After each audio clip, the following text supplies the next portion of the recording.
Bismillahirrahmanirrahim. Assalamualaikum warahmatullahi wabarakatuh. Innal hamdalillah wassalatu wassalamu ala Rasulillah sallallahu alaihi wasallam wa ala alihi wa sahbihi wa mawala. Yang saya hormati Ibu Ivelda Nengsi, kemudian saudara-saudara para mahasiswa yang telah mengikuti proses diskusi tadinya sampai hari ini, dan insya Allah akan kita teruskan mendengarkan presentasi dari Bapak sendiri untuk saudara dengar, dan insya Allah nanti saudara coba tanggapi lebih jauh. Perbincangan kita mengenai pegadaian syariah. Salah satu lembaga keuangan syariah hari ini di samping perbankan juga salah satunya adalah pegadaian. Kendati pegadaian syariah hari ini secara institusional itu hanya satu bentuknya, PT Pegadaian, dan itu bermula dari induknya konvensional, kemudian memiliki satu unit usaha syariah sehingga disebut salah satu cabangnya itu adalah Pegadaian Syariah. Namanya juga adalah lembaga keuangan, berarti institusi pegadaian pun sebetulnya bergelut dalam persoalan uang. Gitu. Cuma bedanya dengan bank itu kerjanya juga menghimpun dana, sedangkan di kategori di pegadaian itu lebih bentuknya itu pada penyaluran dana. Karena memang pegadaian tidak menyimpan, membuka celah skimnya berbentuk tabungan, melainkan hanya menyalurkan dana dalam bentuk hutang. Saudara sekalian, satu hal yang tidak bisa dimungkiri di dalam perjalanan hidup manusia, karena berbagai keterbatasan yang dimiliki secara ekonomi, membuat adanya di antara manusia itu membutuhkan dana dari orang lain yang bentuknya adalah utang piutang. Secara tradisional, satu hal yang lazim saja face to face antar manusia melakukan transaksi utang piutang. Tetapi akibat dari kemajuan peradaban, utang piutang itu tidak hanya sebatas antar personal, tapi juga bisa dilakukan antara personal dengan institusional. Nah, ada bank meminjamkan uang kepada nasabah, ada juga pegadaian meminjamkan uang kepada pihak lain. Cuma kalau dalam konteks utang piutang ini perbedaannya, kalau seandainya di perbankan itu mengajukan pinjaman, bank akan mempelajari sejauh mana kemampuan yang bersangkutan untuk membayarnya dan apa sesuatu yang bisa dijadikan pegangan oleh bank sebagai sebuah jaminan. Dalam bank ini sebetulnya tidak membatasi dalam bentuk hanya sebatas barang-barang berharga, tapi juga bisa saja dalam bentuk sesuatu yang mengikat yang bersangkutan itu untuk menebus dan membayar hutangnya kembali, karena memang ada barang atau sesuatu berharga dalam bentuk non material itu sebagai jaminan membuat dia harus menuntut agar itu dikembalikan. Katakanlah contohnya saudara sekalian, kalau seorang pegawai negeri misalnya dia punya SK, dia punya SK, nah SK-nya itulah yang dijadikan jaminan. Walaupun SK tidak punya nilai ekonomi, tapi dia merupakan suatu surat yang berharga bagi pemiliknya, sehingga dia tidak mau kehilangan SK-nya. Ya, termasuk juga misalnya BPKB misalnya. BPKB kendaraan bermotor itu wujud surat yang dibutuhkan sebetulnya oleh pemilik kendaraan. Kendati untuk melakukan eksekusi seandainya terjadi apa-apa, SK tidak bisa dieksekusi untuk dijual, untuk dilelang dan sebagainya. Bagaikan juga BPKB. BPKB tidak bisa dijual, tidak bisa dilelang. Gitu. Itu modelnya mengajukan utang piutang ke bank. Tetapi kalau di pegadaian, wajib itu barang yang berharga yang memang punya nilai ekonomi. Sehingga saat dilakukan eksekusi itu bisa dijadikan sebagai pengganti hutangnya yang bisa saja saat tertentu yang bersangkutan tidak mampu membayarnya. Gitu. Itu secara model pengajuan hutang piutang antara bank itu dengan pegadaian terlihat perbedaannya. Ya. Termasuk juga sebetulnya memakai istilah di perbankan walaupun ada jaminan tapi tidak pernah diistilahkan jaminan itu digadaikan. Ya, barang yang diserahkan kepada pihak bank dalam saat nasabah mengajukan transaksi hutang, tapi tidak pernah dinyatakan itu sebagai gadai istilahnya. Di pegadaian juga tidak mengenal istilahnya jaminan, tapi dikenal dengan barang gadaian. Itu term-term tertentu ya. Tapi memang kalau dilihat secara spesifik dari segi prosesnya, kalau di pegadaian itu tidak bisa sekonyong-konyong saja nilai angka piutang yang diberikan oleh perusahaan pegadaian tanpa dilihat terlebih dulu nilai ekonomi pada barang yang akan digadaikan itu gitu. Itu modelnya kalau di pegadaian. Jadi standarisasi piutang yang bisa diserahkan itu kalau sejauh barang yang digadaikan itu punya nilai yang relatif berimbang sebetulnya dengan utang yang diajukan. Tetapi kalau di bank sebetulnya utang dulu yang diajukan berapa, baru dituntut apa saja yang bisa diajukan jaminan untuk pemenuhan hutang yang diajukannya itu. Itulah kira-kira perbedaannya ya. Saudara sekalian, kalau secara formal pengertian gadai itu sebetulnya adalah ada sesuatu hak yang diperoleh seseorang yang berpiutang atas sesuatu barang bergerak yang diserahkan kepadanya oleh seseorang yang berhutang atau oleh orang lain atas namanya dan yang memberikan kekuasaan kepada pemilik hutang untuk mengambil pelunasan dari hutangnya melalui barang tersebut apabila yang berhutang tidak mampu membayar hutangnya setelah dikurangi semua biaya-biaya yang terjadi akibat hutang piutang tersebut. Secara sederhana, saudara sekalian, pengertian pegadaian itu sebetulnya adalah ada satu proses hutang piutang antara masyarakat yang membutuhkan uang dengan lembaga atau institusi pegadaian. Gitu. Hutang piutang itu ada sesuatu yang bisa diperpegangi ya, oleh pihak perusahaan pegadaian yang nantinya itu bisa dieksekusi di saat memang yang bersangkutan tidak mampu membayar hutangnya. Itu sederhana yang seperti itu ya. Apa saja jenis barang-barang yang dijadikan gadaian itu, sebagaimana Pak sampaikan tadi, dia harus berbentuk barang yang punya nilai ekonomi. Dia sebetulnya ada kategorinya itu barang yang bergerak, ada barang yang tidak bergerak. Barang bergerak itu kendaraan. Ya. Barang yang tidak bergerak itu ya perhiasan, ya barang-barang rumah tangga.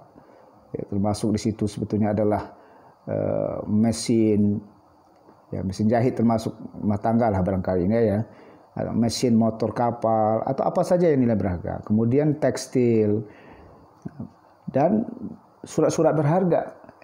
Surat-surat berharga itu ya bisa saham, ya bisa obligasi, bisa sertifikat gitu. Ya. Apa saja sekali lagi bentuknya yang bisa punya nilai ekonomi yang saat dieksekusi itu bisa memang sebagai pengganti terhadap utang. Itu yang penting sebetulnya. Apa saja dianya gitu. Bagaimana proses operasional gadai? Sebetulnya secara prinsip tidak ada bedanya konvensional itu dengan syariah ya. Karena memang prinsip dasarnya adalah mengajukan hutang gitu. Nah, di sini diilustrasikan misalnya seseorang mengajukan hutang senilai 10 juta, kemudian dia jadikan sebetulnya barang berharga yang dia miliki itu misalnya dalam bentuk sepeda motor gitu. Nah, misalnya sepeda motor itu ditaksir ya, baru bisa disetujui angka piutangnya itu, angka utangnya itu kalau sekiranya berimbang nilai taksiran terhadap barang yang digadaikan itu. Jadi kalau sepeda motor itu misalnya diilustrasikan 20 juta misalnya, dan biasanya lolosnya berapa nilai hutangnya bisa diberikan itu 90% dari nilai taksiran terhadap objek itu. Jadi sebetulnya kalau 20 juta, 18 juta dia bisa mengajukan utangnya, tapi karena dia butuh 10 juta nggak ada masalah juga sebetulnya ya. Kemudian sepeda motornya itu ditahan, berada di tangan si perusahaan pegadaian gitu ya.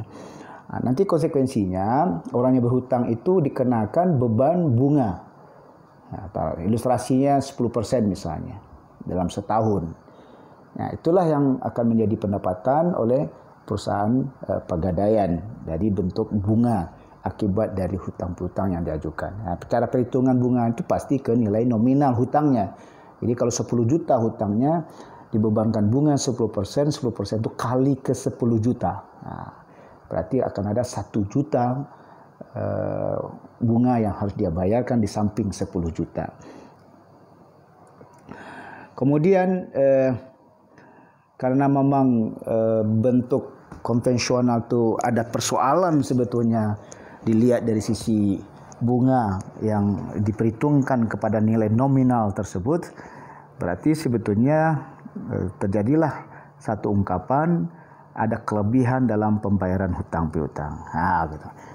Karena dalam konsep Islam kelebihan dalam pembayaran hutang piutang itu disebut dengan bunga, disebut dengan riba, padahal sebetulnya riba itu haram. Wa harramar riba la ta'kulur riba wa dharu minar riba wa dharu ma baqiya minar riba. Nah, sehingga kesimpulannya bahwa cara pegadaian yang melakukan transaksi hutang piutang namun meminta ada kelebihan dalam pembayaran hutang itu, maka pegadaian konvensional tidak bisa dibenarkan di dalam Islam. Di saat orang sangat membutuhkan juga sebetulnya ke perusahaan pegadaian, makanya Majelis Ulama Indonesia menyatakan bahwa perusahaan pegadaian konvensional itu adalah haram gitu. Untuk itu bagaimana solusinya? Nah, cobalah bagaimana bisa orang tetap berusaha kepada pegadaian tetapi halal modalnya.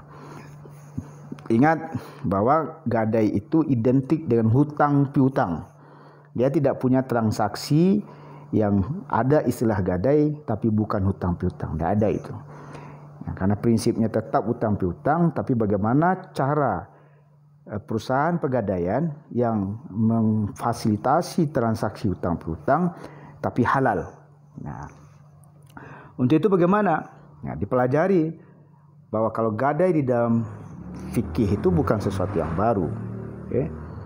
Ayat sendiri sudah mengungkapkan sebetulnya. Wa in kuntum ala safarin fa illam tajid katiban farihanun maqbudah. Kalau Anda bertransaksi secara tidak tunai dan tidak ada seseorang pun yang bisa dijadikan sebagai penulis atau saksi lah dalam terjemahan lebih jauh, tafsiran lebih jauh, farihanun maqbudah. Hendaklah ada barang yang berharga yang bisa diperpegangi sebagai rahan, sebagai jaminan, sebagai gadai. Nah, gitu. Jadi bukan sesuatu yang tabu di dalam Islam untuk bagaimana ada sesuatu yang dijadikan sebagai jaminan di dalam transaksi utang piutang. Malah Nabi sendiri sebetulnya juga pernah dalam riwayatnya membeli makanan ke orang Yahudi yang dilakukan secara berhutang. Nabi menjadikan baju besinya sebagai barang jaminan atau barang yang digadaikan oleh Nabi Muhammad SAW. Untuk itu bagaimana? Ya. Prinsip dasar yang seperti itu yang perlu diformulasikan sebetulnya dalam konsep Islam gitu. Bagaimana bentuknya? Dalam gambaran seperti ini bisa saudara lihat bahwa tetap saja standarnya ada nasabah yang membutuhkan uang mendatangi pegadaian gitu. Dan kemudian nasabah menyerahkan barang jaminan yang dia gadaikan kepada pihak perusahaan pegadaian gitu. Kalau di konvensional dia membebankan kepada nasabah bunga misalnya 10% bagikan tadi. Nah, sekarang kalau di syariah, Pegadaian akan mencoba memformulasikan ya konsep akad lain sebetulnya selain daripada bunga tersebut. Apa bentuknya? Ya, karena soal gadai itu pasti ada barang jaminan yang dipegang oleh Pegadaian dan disimpan sedemikian rupa, dirawat, dijaga keamanannya gitu. Nah, di sanalah peluang oleh Pegadaian Syariah untuk mendapatkan pendapatan.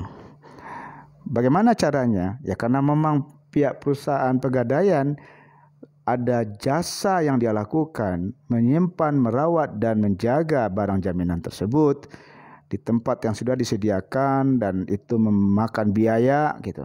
Di saat seperti itulah peluang itu secara fikih transaksi kedua itu dalam bentuk ijarah. Jadi yang tadi utang piutang itu disebut dengan qard, kemudian ditambah transaksi kedua disebut dengan ijarah. Dari ijarah itulah akhirnya perusahaan Pegadaian bisa mendapatkan sesuatu yang disebut dengan ujrah atau fee dari jasa akibat dia menyimpan, memelihara dan menjaga barang gadaian tersebut. Jadi dalam sisi hutang piutang sebetulnya perusahaan Pegadaian tidak mendapatkan apa-apa karena memang itu adalah haram ya. Sedangkan perusahaan itu sebagai lembaga ekonomi, sebagai lembaga komersial yang dia juga butuh pendapatan, yang butuh juga sebetulnya sumber-sumber yang bisa terpenuhi biaya operasionalnya. Makanya di saat seperti itu celah yang didapatkan itu melalui jasa penyimpanan barang gadaian tersebut. Nah, disinilah ciri yang dimiliki oleh Pegadaian Syariah tersebut, bedanya dengan konvensional. Jadi jangan cenderung menyamakan antara konvensional itu dengan syariah di saat memang di syariah pun akan memungut pendapatan dari orang yang berhutang gitu. Bisa saja secara nominal saudara sekalian atau memakai instrumen-instrumen alat hitungnya memakai persentase bisa saja. Ya. Persentase itu kan alat hitung sama dengan 1 kilo misalnya, meter. Ya. Itu kan alat ukur sebetulnya. Nah, dengan persentase misalnya begini, pada saat barang itu disimpan di tempat dia, cara dia menghitung jasanya itu dia memakai kalkulasi persentase gitu ya. Persentase itu bisa saja sebagai alat ukur. Cuman tentu tidak diukur kepada nilai hutang, ya, tidak diukur kepada nilai hutang, tapi diukur kepada jenis barangnya. Artinya semakin tinggi tingkat risiko penyimpanan barang itu, mungkin semakin tinggi nilai ujrah yang dia ambil. Katakan begitu misalnya. Jadi kalau dia meminjam 10 juta, misalnya yang dijaminkan itu intan berlian misalnya. Tentu akan beda intan berlian yang jadi simpanan itu dengan sepeda motor katakanlah begitu. Ya, karena memelihara sepeda motor tidak sesulit memelihara intan gitu. Nah, itu satu contoh. Sehingga bisa saja dia mencoba memperhitungkan itu kepada berapa nilai intan dipresentasekan ke sana, itulah nilai ujrahnya. Nah, gitu kira-kira yang Pak maksudkan itu memakai alat persentase. Kemudian secara konkret ya perbedaan gadai syariah dengan gadai konvensional itu bahwa sebagaimana di gadai konvensional biaya administrasi diperhitungkan juga berdasarkan persentase, berdasarkan kategori barang. Sedangkan di Pegadaian Syariah sebetulnya administrasi menurut ketetapan berdasarkan golongan barang gitu ya. Ini secara prinsip tidak ada perbedaan sebetulnya mengukur uang administrasi ini. Walaupun di dalam fatwa DSN mengatakan pengukuran biaya administrasi itu adalah sejauh berapa biaya operasional real gitu.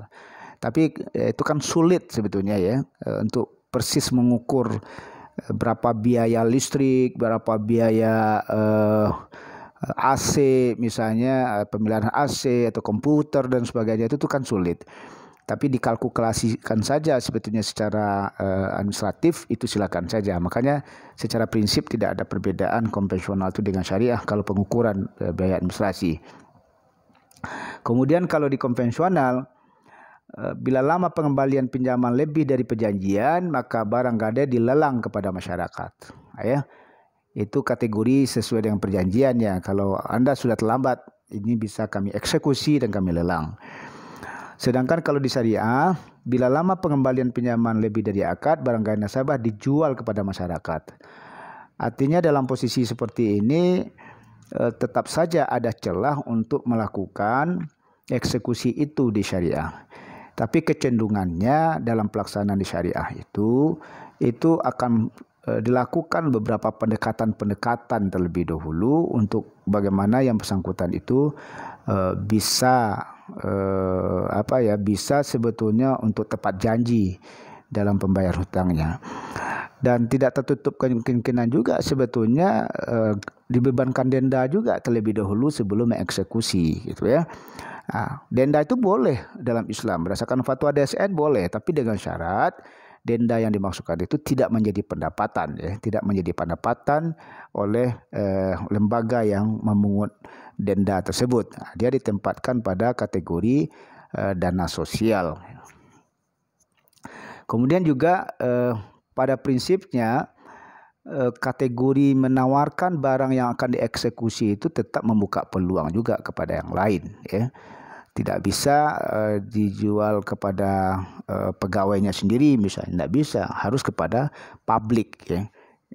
Mekanismenya itu ya lelang juga sebetulnya pada dasarnya, ya. Kemudian kalau di syariah itu dari dana yang dipiutangi kepada si nasabah itu akan ada perhitungannya itu persentase kali ke uang pinjaman, bagaikan tadilah bunga yang dimaksudkan tadi. Tapi kalau seandainya di dalam gadaian syariah, jasa simpanan itu dengan perhitungan konstanta kali taksiran. Jadi taksiran angka itu misalnya tadi sepeda motor 20 juta, itu pengkalian tentang jasanya itu bisa diperhitungkan ke angka yang seperti itu. Makanya Pak katakan tadi sangat tergantung kepada jenis barang yang digadaikan itu, ya. Jenis barang yang digadaikan itu.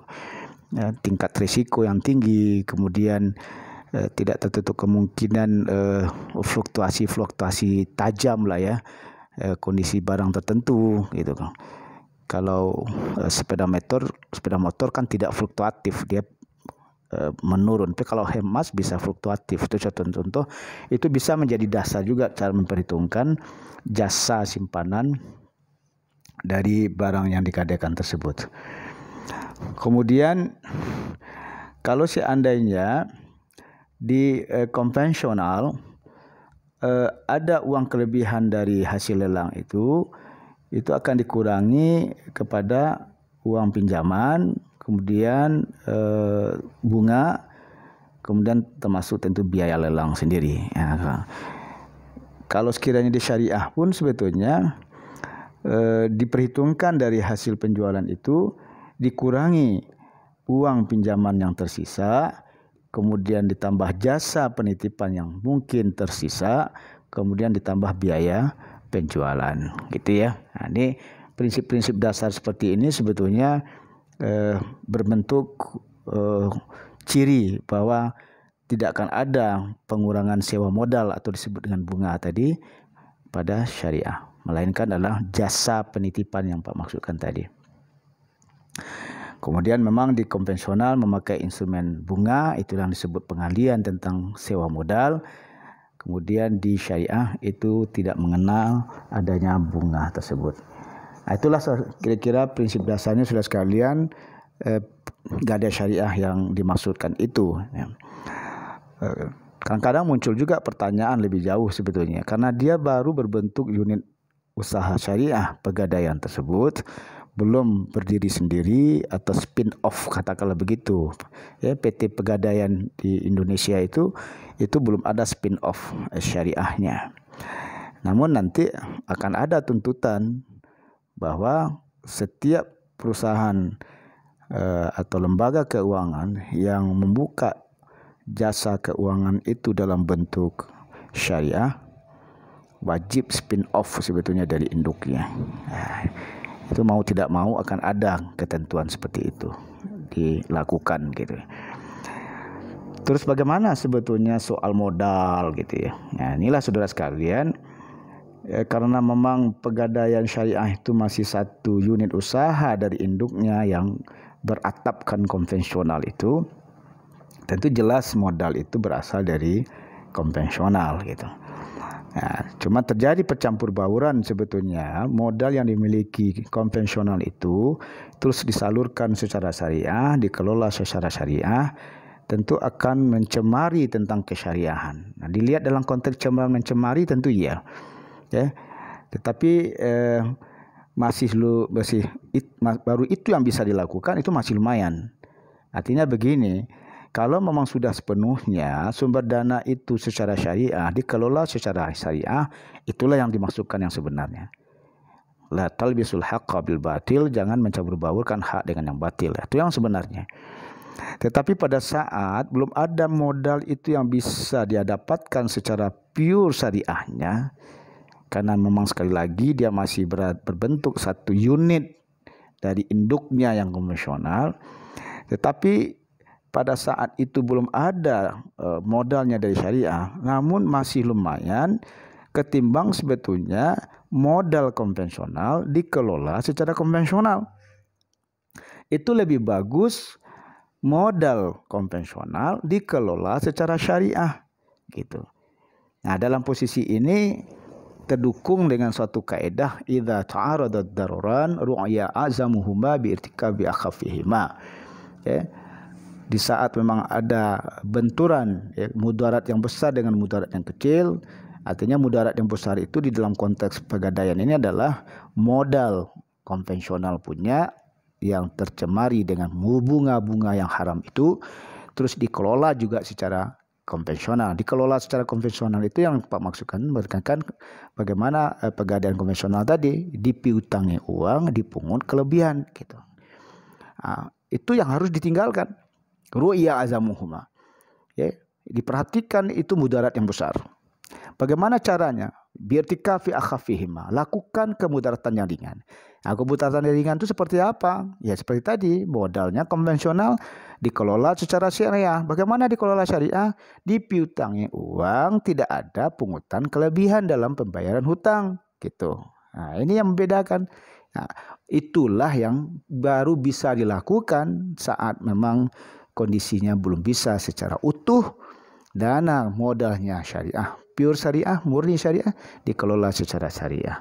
Nah, itulah kira-kira yang bisa saudara bisa dapatkan, kemungkinan ada tambahan dari penjelasan Bapak dari yang sudah saudara diskusikan tadi. Demikian saja.